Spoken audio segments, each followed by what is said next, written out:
गौरैया के 3 मासूम से बच्चे थे।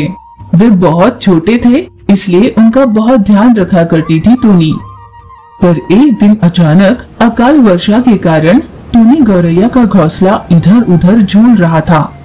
उसके घोंसले को यूं झूलता हुआ देख टूनी गौरैया मन ही मन सोच रही थी, हे भगवान, यूं अकाल वर्षा के कारण किसानों की खेती पूरी तरह से बिगड़ जाएगी। खैर, अगर मैं अपनी सोचूं तो मेरा क्या होगा।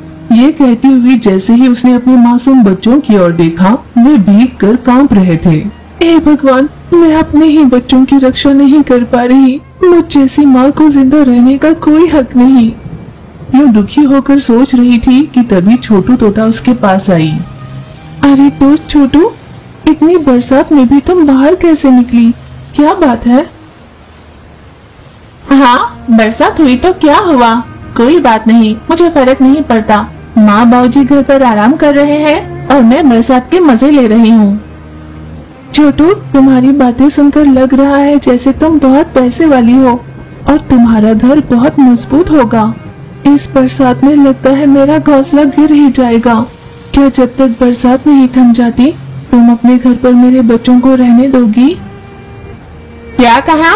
मेरे घर पर मैं तुम्हारे बच्चों को रखूं? वो मेरा घर है, ना कि कोई धर्मशाला जहाँ पर कोई भी कभी भी कैसे भी आ सके और रह सके। मेरे घर को मैंने बहुत ही समझदारी से पक्का वाला बनाया है। तुम जैसे वहाँ पर आओगे तो वो गंदा नहीं हो जाएगा। छोटू की निष्ठुर बातों का टूनी गौरैया को बहुत बुरा लगा।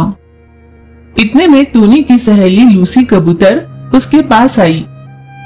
क्या हुआ दोस्त? लगता है किसी बात को लेकर चिंता में हो।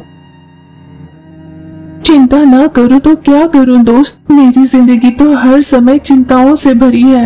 मुझे किसी न किसी तरह से किसी कसौटी पर खड़ा कर देता है। लगता है इन दुखों से मैं कभी छूट नहीं पाऊंगी।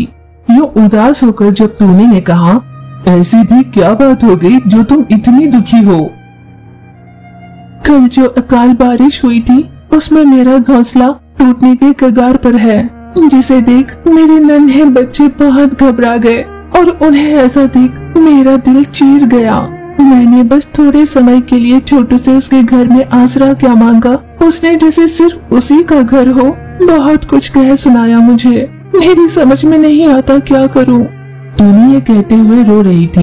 टूनी, मैं समझ सकती हूँ, किसी और के घर पर अपने बच्चों को रखना तुम्हारे लिए बहुत मुश्किल होगा और सच कहूँ तो तुम्हें और तुम्हारे बच्चों को अपने घर पर रखना किसी औरों के लिए भी मुश्किल ही होगा। कहने के लिए सभी भले ही ये कह दे कि उन्हें कोई दिक्कत नहीं, पर मन ही मन जरूर तुम्हारे बारे में बुरा ही सोचेंगे। ऐसे किसी के भी पास सहारा मांगने के लिए तुम्हें जाने की जरूरत नहीं। अपने और अपने बच्चों के लिए कोई दूसरा रास्ता अपनाओ, कुछ सोचो। यूं थोड़ी देर तक बात करने के बाद लूसी कबूतर अपने घर चली गई।